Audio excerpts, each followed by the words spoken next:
When you set a boundary with a narcissistic person, something very important gets misunderstood right out of the gate. You're thinking, I'm communicating my limits. I'm being clear. I'm trying to stay healthy. But that is not what they're hearing. What they hear is rejection. They hear denial. They hear, you no longer get unlimited access to me. And for someone who operates from entitlement, that lands like an insult, not a conversation. Healthy people can hear a boundary and think, okay, this is information. This tells me how to relate to you better. A narcissistic person doesn't process it that way. Boundaries collide directly with their belief that their needs, moods, and desires should always come first. So the moment you say, I can't, I won't, or even I need time, their nervous system goes into threat mode. Not because you were harsh, but because control just slipped through their fingers. This is why even the calmest, kindest boundary can trigger a disproportionate response. You might say it gently, you might explain it clearly, you might even apologize while saying it, and it still explodes. That's because the content of the boundary doesn't matter nearly as much as the fact that you dared to have one. To them, boundaries feel like abandonment in slow motion. They feel like humiliation. They feel like being told you are not all powerful here. And here's where it gets even more painful for you. Because you're not trying to reject them, you're trying to preserve yourself. But suddenly, you're being treated as though you've done something cruel. That mismatch between your intention and their reaction creates confusion. You start wondering if you were too rigid, too cold, too demanding. That self-doubt is exactly where the punishment begins. Narcissistic individuals often rely on unspoken access. They expect availability, emotional labor, forgiveness without repair, and flexibility that only ever bends in their direction. A boundary disrupts that system. It says, there are limits to how you can treat me. And that's not a neutral statement in their world. It's a challenge to the hierarchy they believe exists. So instead of engaging with the boundary, they react to the injury. They don't ask questions. They don't negotiate. They retaliate. And that retaliation is fueled by the belief that if they feel bad, you must be at fault. Accountability never enters the room. Empathy doesn't either. What enters is punishment, designed to teach you that asserting yourself comes at a cost. This is why boundary setting feels so dangerous in these relationships. Not because boundaries are wrong, but because you've been conditioned to associate them with backlash. And understanding this is crucial, because once you see that their reaction is about perceived rejection, not your behavior, you stop negotiating your right to exist with limits. A boundary isn't an attack, but to someone who thrives on control, it will always feel like one. And that's where the punishment begins. After that initial moment when a boundary is set and experienced as rejection, the next move is often much quieter, but no less powerful. The punishment shifts into withdrawal. The warmth disappears. The texts slow down, the affection fades. The room feels colder even if no words are being spoken. And this is where many people start to unravel, because silence can hurt far more than shouting. This emotional shutdown isn't about needing space or self-reflection. It's strategic. It's meant to make you feel the absence. When a narcissistic person pulls away, they're sending a message without saying it out loud. Look what happens when you say no. They know that humans are wired for connection, and they exploit that wiring by withholding it. Suddenly, you're left alone with anxiety, replaying the interaction in your head, wondering how things went so wrong so fast. What makes this especially effective is how subtle it can be. They may still be physically present but emotionally unavailable. Conversations become shallow, eye contact fades, laughter stops. You're not being yelled at, you're being erased. And that erasure is deeply destabilizing. It taps into fears of abandonment, fears of being unlovable, fears of having done something irreparable, all because you asked for basic respect. Over time, this creates a powerful conditioning loop. You start associating boundaries with emotional loss. You learn, often unconsciously, that asserting your needs results in distance, loneliness, and emotional hunger. And because the narcissistic person often controls when warmth returns, you're pulled into a cycle of waiting for a smile, waiting for a text, waiting for things to go back to normal. That intermittent reinforcement is incredibly addictive. And here's the part that's most corrosive. You may start abandoning your boundary just to end the silence. You might apologize for something that didn't require an apology. You might soften your stance, minimize your needs, or tell yourself it wasn't that important anyway. From the outside, it looks like peace has been restored. But inside, something has shifted. You've learned that connection is conditional. This is not emotional maturity. This is emotional control. Healthy people don't punish you by disappearing. They don't weaponize affection. They don't make you earn basic warmth by surrendering your autonomy. But in narcissistic dynamics, affection is a currency and silence is the penalty for noncompliance. And the most painful irony is that the narcissistic person often appears calm during this phase. They may even accuse you of being dramatic or needy for noticing the change. This gaslighting compounds the harm, making you doubt your own perceptions while you're already emotionally depleted. So, if you find yourself walking on eggshells, desperate to avoid that cold distance, understand this. The silence isn't an accident, and it isn't your fault. It's a lesson they want you to learn, one that teaches you to choose connection over self-respect. But real connection never requires you to disappear to keep someone close. When emotional withdrawal doesn't fully pull you back into line, the next layer of punishment often shows up through guilt and blame. This is where the story starts to get rewritten. Suddenly, the boundary you set is no longer about your well-being. It's framed as a moral failure. You're not someone protecting yourself. You're someone who is selfish, cold, ungrateful, or too much. And that shift can be incredibly destabilizing. Narcissistic individuals are remarkably skilled at moral inversion. They take a situation in which you are responding to harm or overreach and flip it so that they become the wounded party. You may hear things like, "After everything I've done for you," or "I would never treat you this way," or "You're hurting me by acting like this." These statements are designed to bypass the actual issue and go straight for your conscience. The goal isn't understanding, it's compliance. What makes this tactic so powerful is that many people setting boundaries are empathetic, conscientious, and self-reflective. You're someone who already asks, "Did I do something wrong? Could I have said that better?" The narcissistic person senses that and presses on it. They frame your boundary as evidence of your supposed character flaws, not as a response to their behavior. And now you're not defending your limit. You're defending who you are as a person. Over time, this creates deep internal confusion. You start to feel ashamed for having needs at all. You might even find yourself over-explaining, justifying, or offering proof that you're not a bad person for wanting basic respect. Meanwhile, the original boundary gets lost entirely. It's no longer about the behavior that prompted it. It's about fixing the discomfort they've placed inside you. And notice how accountability never shows up here. There's no curiosity about their role, no reflection on impact, no acknowledgement of harm. Instead, there's emotional theater, sighs, disappointment, wounded expressions, sometimes tears, meant to make you feel like the aggressor. This is not conflict resolution.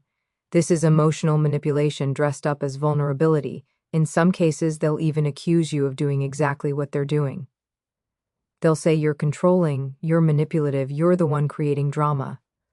That projection can be dizzying, especially if you've spent a long time trying to be fair and reasonable. You may start questioning your own reality, wondering how setting a boundary somehow turned into an act of cruelty. This stage is especially dangerous because it targets your identity, not just your behavior. It teaches you that asserting yourself makes you a bad person. And once that belief takes root, the punishment doesn't need to be loud anymore. You'll do the silencing yourself. So remember this. Guilt that comes from self-reflection can be healthy, but guilt that's imposed to erase your limits is a weapon, and you don't have to carry it. When guilt and emotional pressure still don't bring you back into compliance, the punishment often escalates. The tone shifts, the air changes. What was once cold or subtly blaming can suddenly turn sharp, loud, or frightening. This is the point where anger, intimidation, or threats enter the picture. Not because you did something extreme, but because you didn't back down. For a narcissistic person, boundaries represent a loss of power. And when power feels threatened, they may respond with rage.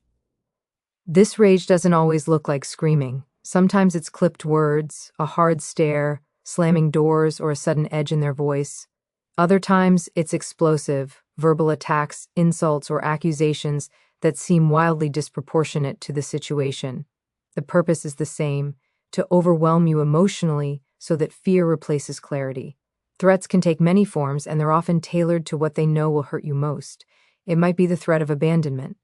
Maybe we shouldn't be together if you're going to be like this. It could be financial pressure, emotional sabotage, or threats to withdraw support. In some cases, it's the suggestion that they'll expose you, embarrass you, or turn others against you. These are not idle expressions of frustration. They are calculated attempts to reestablish dominance. What's especially insidious is how quickly this escalation teaches you to self-censor. You may find yourself thinking, it's not worth the fight, or I'll just let it go this time. And that's exactly the point. The intensity of their reaction conditions you to associate boundaries with danger. Your nervous system starts prioritizing safety over self-respect, and over time you stop asserting yourself not because you agree, but because you're afraid. They may later minimize or deny the outburst. You might hear, "You're too sensitive," or "I wouldn't have reacted that way if you hadn't pushed me."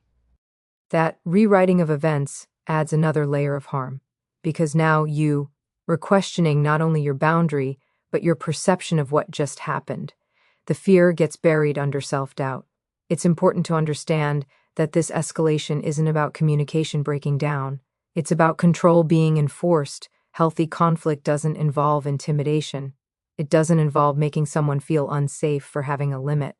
And it certainly doesn't involve punishing someone into silence.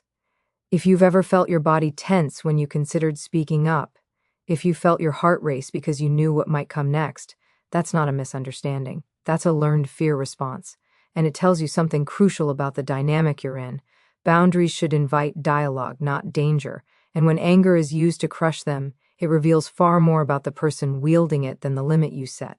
When direct control starts slipping and private tactics no longer work, the punishment often goes public. This is where smear campaigns and social retaliation come in. And for many people, this is one of the most painful stages, not because you did something wrong, but because your integrity is quietly put on trial without your consent. A narcissistic person may begin telling a carefully edited version of the story to friends, family, coworkers, or even strangers. In this version, your boundary isn't a boundary at all.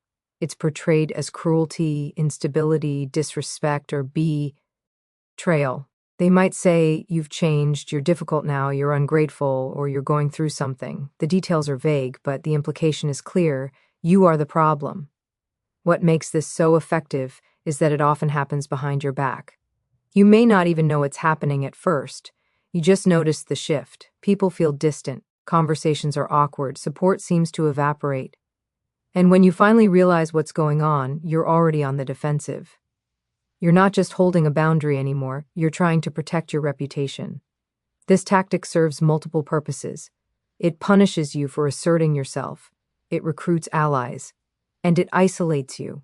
If they can make others question your character, they regain a sense of power without ever having to address the original issue.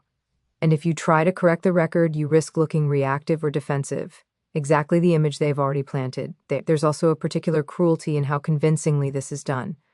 Narcissistic individuals can be charming, articulate, and emotionally persuasive. They may appear wounded, confused, even generous in their concern for you. Meanwhile, your silence, often chosen to avoid drama, is used as further proof that their version is true. The injustice of that can be devastating. This is where many people feel tempted to abandon the boundary altogether just to make the social pain stop. You might think, if I just go back to how things were, this will all calm down, and sometimes it does, at least on the surface. But the cost is enormous.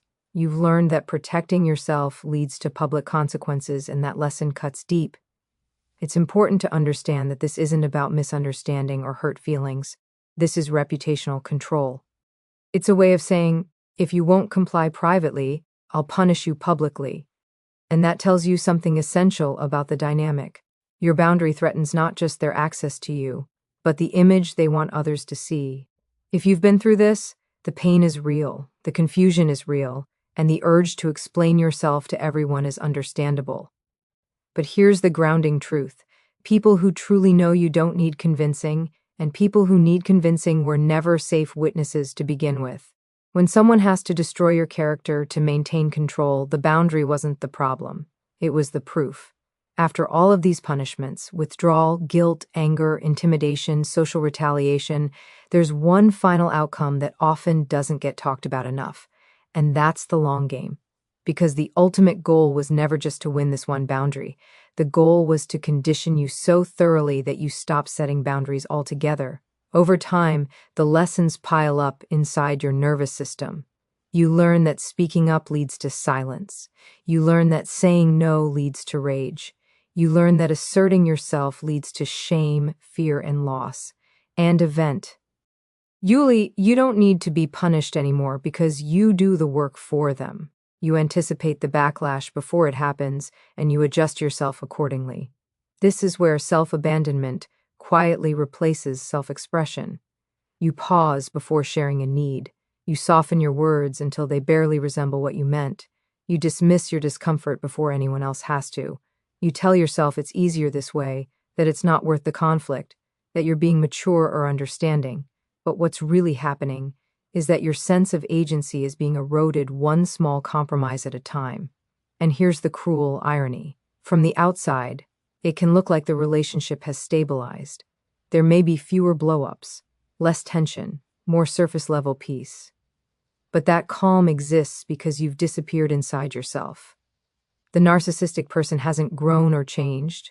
You've simply learned how to make yourself smaller to survive. This kind of conditioning is powerful because it feels internal. It doesn't feel like control anymore. It feels like choice. You may even believe you're choosing harmony, choosing kindness, choosing love. But if your peace depends on never having needs, never having limits, never having a voice, that's not peace. That's compliance.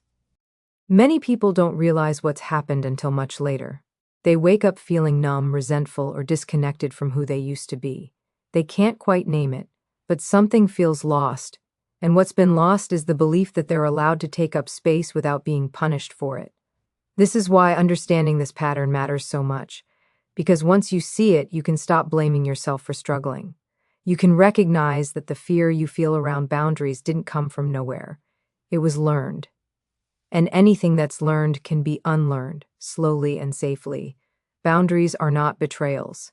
They are not acts of cruelty. They are acts of self-respect. And anyone who requires you to erase yourself in order to keep the peace was never offering you peace in the first place. The moment you stop punishing yourself for having limits is the moment their power begins to end.